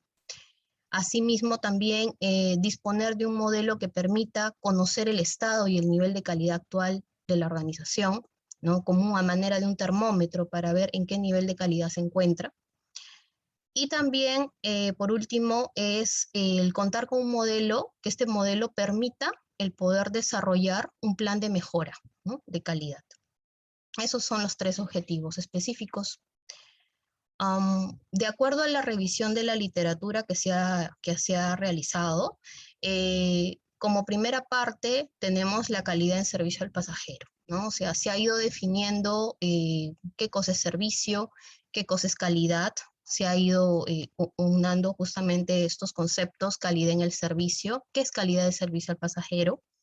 Asimismo, también con respecto al modelo de gestión de calidad, cómo se define un modelo, cuáles son las características, cómo se construye un modelo, y también se ha realizado un comparativo de los modelos de gestión de calidad, ¿no?, existentes. Entre ellos, pues los más reconocidos son FQM, Iberoamericano, ¿no?, Malcolm Baldrige y Deming, ¿no?, que se ha hecho justamente un comparativo. Y por último, como parte de la literatura también que se ha revisado, son otros lineamientos de evaluación de calidad, que para el tema de justamente de aviación comercial, es importante considerar las regulaciones aeronáuticas peruanas, que esto es regulado por la DGAC, ¿no? Digamos de que, bueno, en ese sentido, la RAP 121 básicamente se basa en brindar, establecer los requisitos, ¿no?, operacionales que debe tener toda aerolínea comercial para poder operar, tanto a nivel nacional como internacional. Eso es por el lado regulatorio. Pero también a nivel internacional existen estándares que son un conjunto de buenas prácticas que se adoptan de varias aerolíneas a nivel internacional que se definen en programas de auditoría. El más conocido para las aerolíneas comerciales es el IOSA, ¿no?, Estándares Internacionales IOSA, ¿no? También se ha revisado acerca de esto.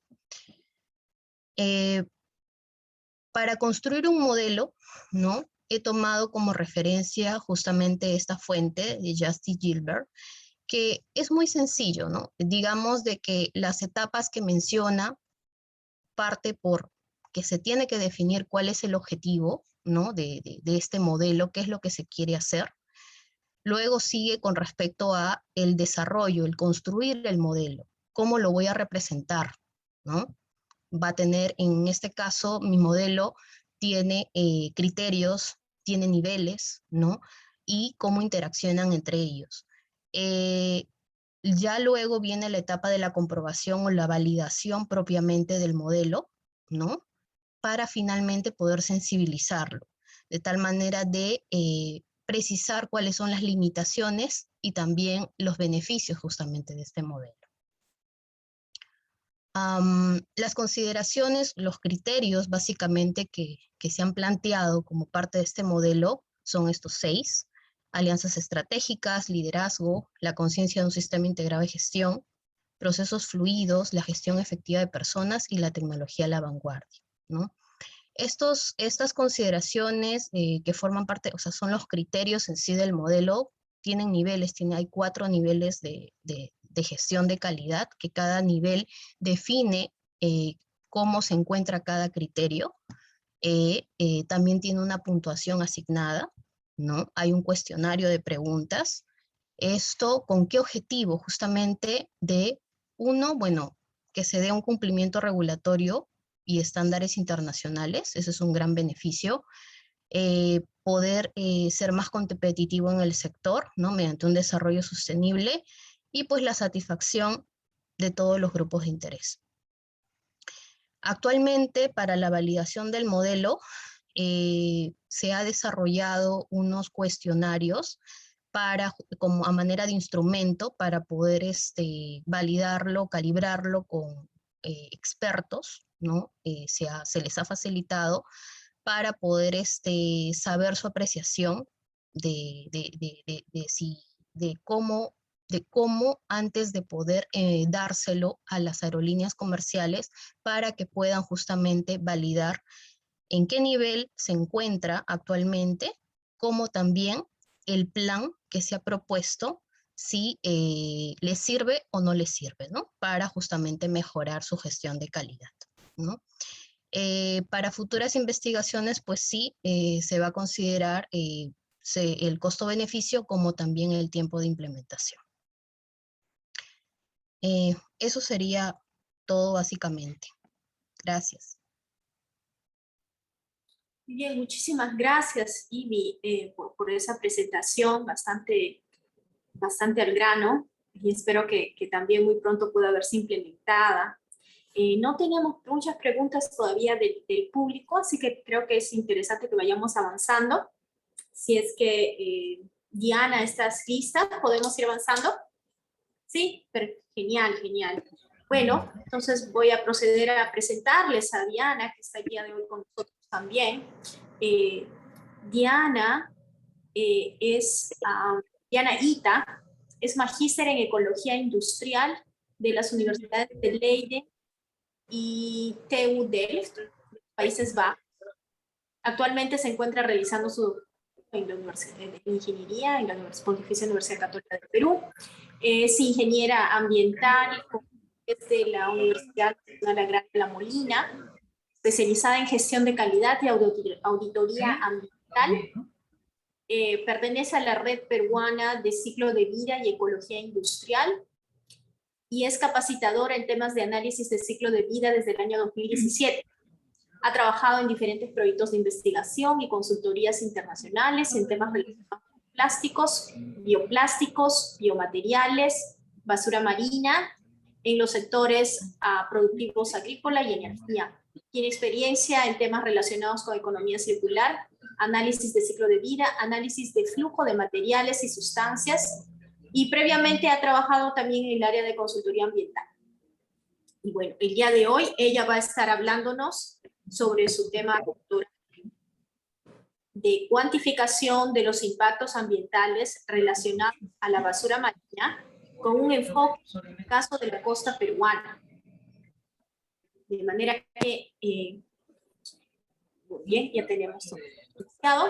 De manera que voy a darle paso a Diana y recuerden, por favor, que si tienen preguntas las puedan ir añadiendo en el chat para poder atenderlas al final de la charla, y a todos aquellos que están en este momento, al final de esta charla vamos a tener algunos minutos, espero, disponibles para poder conversar un poco más sobre cuál es el sentido de hacer este tipo de actividades relacionadas con foros de estudiantes de doctorado en nuestra universidad. Muy bien, adelante Diana. Gracias, muchas gracias por la presentación. Si es que mi conexión se pone un poco inestable, me lo hacen saber y apago la cámara. Bueno, como les mencionó Fanny, yo estoy trabajando desde hace ya mucho tiempo, trabajo en temas relacionados con plásticos, y ahora me estoy enfocando un poco más en lo que es la basura marina, y este proyecto tiene como fin la cuantificación de los impactos ambientales que están relacionados a la basura marina, y estamos basando todo el estudio en el caso de la costa peruana. Yo estoy trabajando con los supervisores Ian Vázquez y Ramsey Cajat, ambos profesores de la Católica, y estamos ya trabajando, este es mi segundo año, entonces ya estamos obteniendo algunos resultados de este trabajo, ¿no? En todas las diapositivas van a poder ver fotos, abajo hay una pequeña reseña de dónde han sido tomadas, que han sido parte del trabajo de campo que hemos llevado a cabo todo este tiempo. ¿Por qué es que nos estamos enfocando en este tema de la cuantificación de impactos ambientales relacionados a la basura que llega al mar? Pues ya desde hace muchos años este tema ha empezado a tomar mucho más poder, especialmente la comunidad científica, que intenta averiguar qué tipo de basura llega al mar, cómo es que llega, cuáles son las principales fuentes, ¿no? Y se ha determinado que alrededor del 80% de toda la basura que finalmente llega al mar ha sido generada tierra adentro, entonces especialmente en las zonas costeras, ¿no? El 33% de todos los residuos que son generados a nivel del mundo, la mayoría se disponen en botaderos ilegales.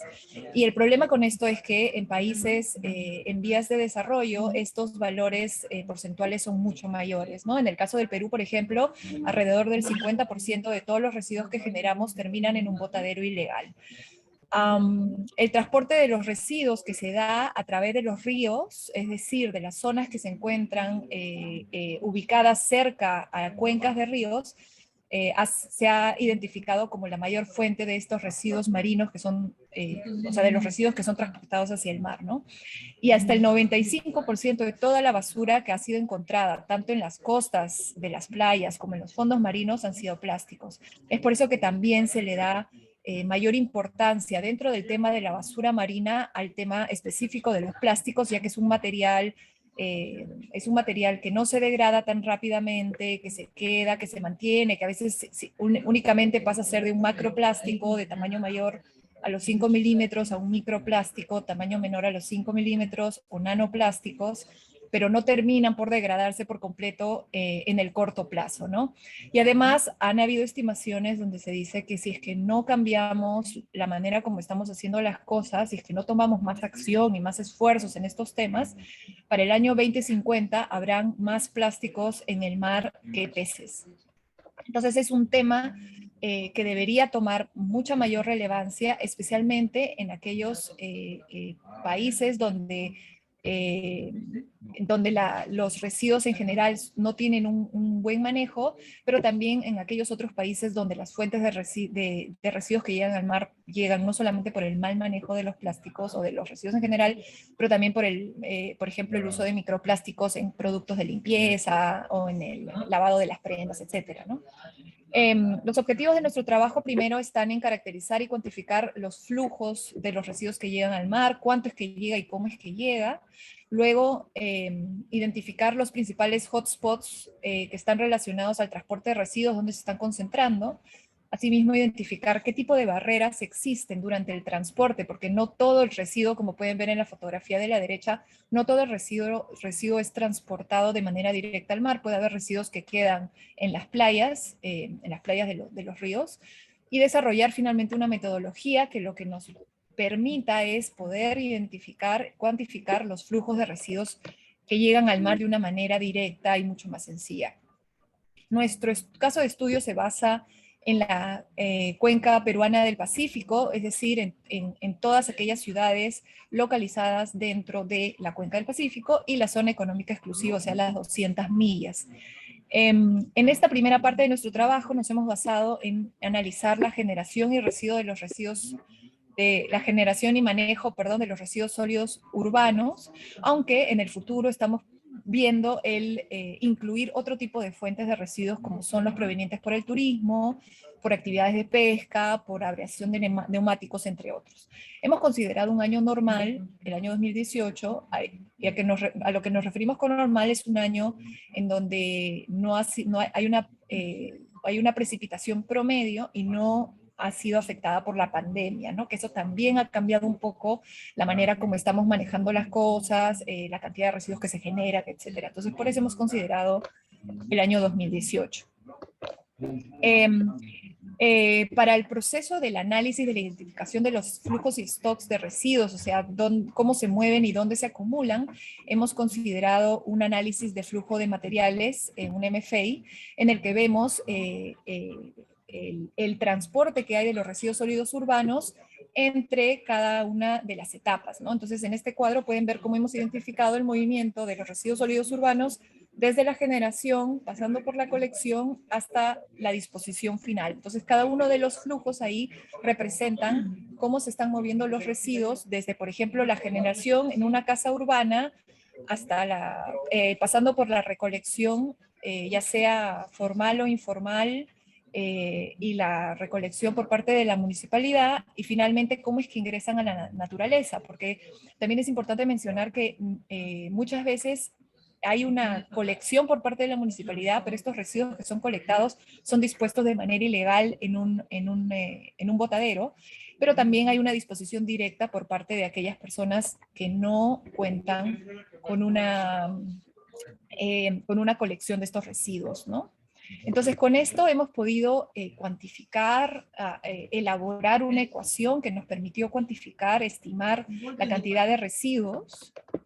Pero antes de ello, durante nuestros trabajos de campo, nosotros nos hemos empezado a dar cuenta que existe en otros cálculos que han habido, estimaciones a nivel macro, a nivel mundial de la cantidad de residuos que llegan al mar, se ha asumido posiblemente de manera muy conservadora, pero estamos viendo que tal vez un poco errónea, que todos los residuos generados mal manejados ingresan al mar, y eso no es verdad. Dentro del movimiento de estos residuos a lo largo de las cuencas hasta que llegan al mar, pasan por diferentes barreras que hemos identificado, tanto naturales como antropogénicas, que evitan que los residuos lleguen de manera tan directa, son acumulados y pueden ser inclusive retirados, ¿no? Como por ejemplo, dentro de los canales de irrigación y sistemas de drenaje, porque muchos ríos, por ejemplo en Piura, los ríos son movidos para ser utilizados como irrigación. Entonces esos residuos sólidos que están siendo transportados quedan atrapados por ejemplo, en estos controladores de corriente, o quedan atrapados en los campos de cultivo. Siguen siendo un problema, pero no llegan al mar, ¿no?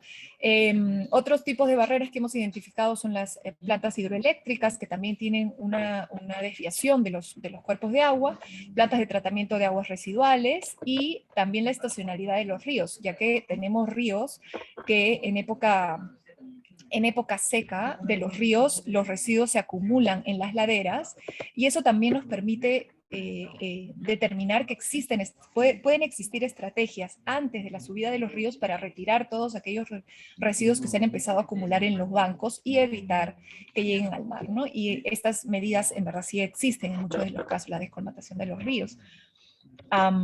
Bueno, y luego de identificar estas barreras, hemos utilizado las barreras, hemos utilizado estimaciones de las generaciones de residuos por departamentos. Acá pueden ver este gráfico que representa la cantidad de residuos sólidos urbanos generados por persona por año, que es la parte celeste, comparada con la cantidad de residuos sólidos que llegan a los océanos, en dos escenarios. El best case escenario, que es en el que las barreras retienen la mayor cantidad de residuos, y el worst case escenario, donde las barreras retienen cierta parte de los residuos, pero muchos siguen yendo camino al mar.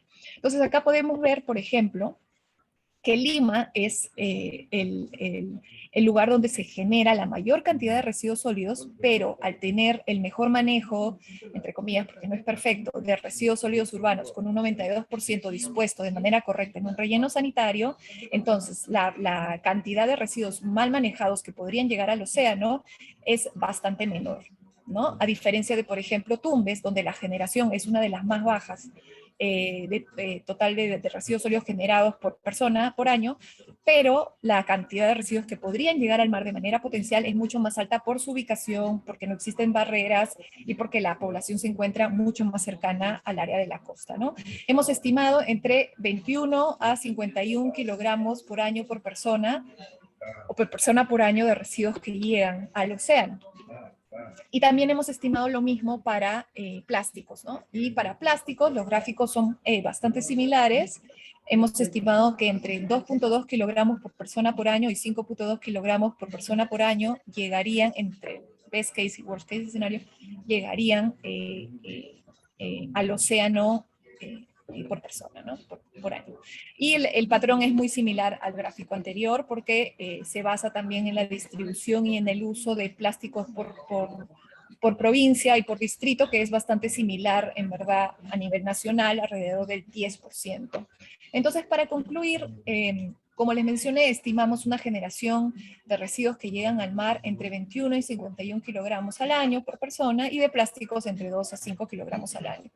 También queremos ser bastante francos con que, si bien las fuentes continentales, es decir, las fuentes que hemos analizado, residuos sólidos urbanos, son las que representan la fracción más grande de residuos que podrían llegar al mar, también tenemos que incluir, y lo estamos haciendo, ya estamos empezando la investigación por ese lado, de otro tipo de residuos que pueden llegar a través de, por ejemplo, la industria pesquera, el turismo, la abrasión de neumáticos, pérdidas de plásticos a través del drenaje, entre otros.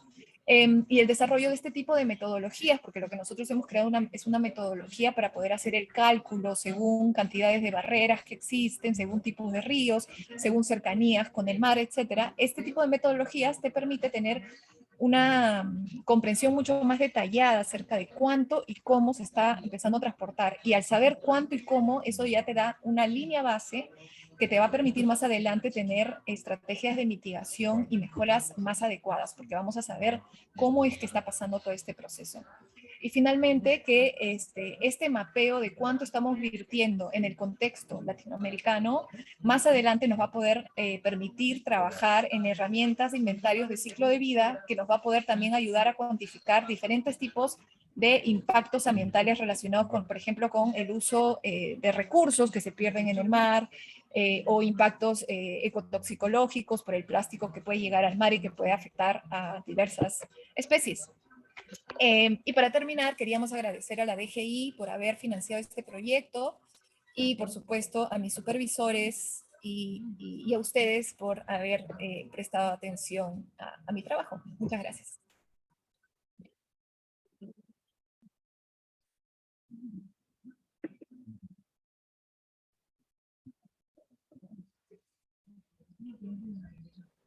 Muchísimas gracias. Sí, claro. Bueno, muchas gracias por la presentación, bastante interesante. Gracias también a las últimas panelistas por el esfuerzo de mantenernos en los tiempos estipulados.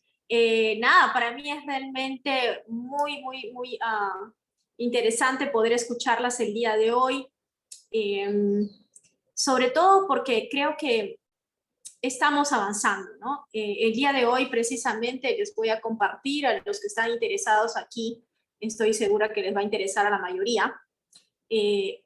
Ha salido una publicación, nada menos que en Nature, acerca del, a ver, déjenme revisarlo, acerca un poco del estado de la investigación que actualmente se tiene en Latinoamérica, ¿no? Como saben, bueno, definitivamente el Perú nunca estuvo a la vanguardia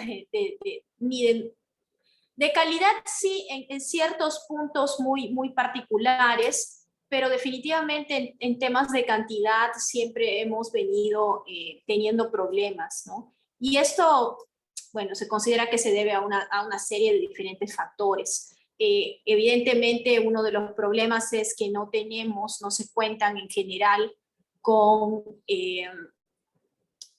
personas que se van a dedicar justamente a la generación de todas estas investigaciones, estos contenidos que van a terminar siendo aquellos que van a formar parte precisamente de este campo, de esta gran riqueza de conocimiento que es necesaria, ¿no? Y ahí se los he compartido para aquellos que estén interesados. Una de las cosas que quiero llamar la atención es que el día de hoy hemos hablado de una diversidad de diferentes temas que bueno, en otros países, en otras culturas académicas, definitivamente esa no es la norma, pero nosotros lo estamos haciendo, y lo estamos haciendo precisamente porque todavía no logramos en cada subespecialidad lograr esa riqueza y esa masa crítica que se necesita. Sin embargo, si nos ponemos a pensar al respecto, pienso que de todas maneras sí existe mucho valor en la diversidad, ¿no? Estamos aquí escuchando temas muy diferentes, pero creo que lo que puede unir a todos los temas que tenemos aquí es precisamente ese compromiso con poder manejar los recursos naturales que ya teníamos, que gozamos, de una mejor manera, ¿no? Ya sea mediante aprovechar recursos, y cuando hablo de recursos naturales me refiero no solamente bueno, me refiero desde ecosistemas, pasando por plantas, por las interrelaciones que tienen los humanos también, y que tanto va a beneficiarnos a la sociedad en pleno, ¿no? Otro tema que también creo que es importante tocar, y quiero en ese sentido felicitarlos a todos los ponentes el día de hoy, es que no importa cuándo hemos comenzado, ¿no? Algunos hemos comenzado muy jóvenes, pero existe esta necesidad también que como investigadores tengamos el reconocimiento de en nuestro país, ¿no? En nuestra sociedad. Como yo siempre bromeo y digo, bueno, es fácil entender cuando alguien me dice, bueno, esta persona es un jugador de fútbol profesional, y yo siempre los bromeo, ¿no? Bueno, entonces sí pueden entender qué significa un investigador profesional, ¿cierto? Y creo que eso es bastante importante. Muchas veces se toma la investigación, pues, hacer investigación como algo que hago en mis tiempos libres o cuando no tengo muchas actividades, y como que un pasatiempo, y yo al final yo misma me sonrío y digo, no sé pues qué cosa es lo que están haciendo, pero quiero felicitarlos justamente porque han tomado esta decisión de profesionalizarse como investigadores, ¿no? Y realmente el doctorado es el primer paso para hacerlo. Precisamente porque, como siempre digo, ¿no? Sí, siempre me gusta hacer la comparación, porque para cualquier persona, para nuestras autoridades en el gobierno, por ejemplo, que toman decisiones sobre presupuestos, incluso entender que existen élites que tienen que formarse en cada una de las disciplinas de un deporte, les es fácil entender, pero a veces no es tan fácil entender que eso también ocurre a nivel académico, ¿no? En temas de investigación. En eso también quisiera comprometer a todos los que están aquí justamente para sacar adelante eso, ¿no? Porque en verdad la única manera en que vamos a poder seguir avanzando es que también como investigadores nos reconozcamos a nosotros mismos y sigamos adelante de manera colegiada, ¿no? De manera conjunta. Y bueno, no sé si hay preguntas del público o alguien más, algún comentario que quieran hacer por ahí. ¿No? Son 5:54. Yo quería agradecer el espacio porque creo que a veces no sabemos en qué están trabajando el resto de doctorandos, ¿no? Solo sabemos que existen más, pero no tenemos idea a qué se están dedicando, ¿no? Porque no tenemos ese tipo de, como en otras universidades y por el tema del COVID también, de tener una oficina para los doctorandos donde estamos todos juntos y vemos qué está haciendo cada cual, sino cada uno trabaja, digamos, por su lado. Algunos tal vez sí se conocen, pero por lo menos para mí ha sido primera vez que veo a varios y me pareció que es una bonita actividad también para conocernos entre nosotros y saber qué estamos haciendo, ¿no? Que es bastante interesante también. Sí, no, definitivamente. Definitivamente eso hace una diferencia. Pero como digo, muchas de los retos que vamos a tener, definitivamente los tenemos todos, ¿no? Si leen el artículo, por ejemplo, que ha salido el día de hoy, no, el 23 fue, en Nature, justamente lo escriben un par de científicas argentinas. Como saben, Argentina está pasando por un montón de problemas, y estas son científicas del área de arqueología, ¿no? Perdón, no es arqueología, paleontología. Y básicamente lo que ellas dicen es que, o sea, si ya es difícil para los investigadores en el primer mundo mantenerse vigentes y trabajar juntos y buscar los financiamientos que necesitan para su investigación, imagínense cómo es pues para nosotros que estamos en países donde los presupuestos no son tan altos, ¿no? De manera que me parece que sí, definitivamente este tipo de espacios han llegado y han llegado para quedarse, ¿no? Así que esperemos pues que sigamos haciéndolo. Prepárense para el próximo año, porque definitivamente quiero ver los avances, que varios de ustedes están todavía en planificación, pero eso de todas maneras es bueno, es rico. Y nada, tienen mi nombre, estoy en ICOBA, si en algún momento quieren hablar, sea de ciencia o sea de no ciencia, son bienvenidos a comunicarse.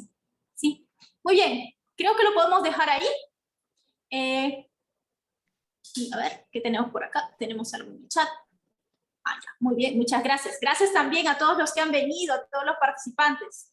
Definitivamente vamos a este tipo de espacios creo que han llegado a quedarse y van a haber más espacios, ¿no? A través de todo el encuentro en el encuentro de ingeniería y también este foro de doctorados hay varios espacios, que así que estén atentos. Y también de parte de César Lengua, que lo tengo aquí en el chat, está dándole felicitaciones a todos los participantes también por sus presentaciones. Un gustazo. Conversamos entonces. Hasta luego.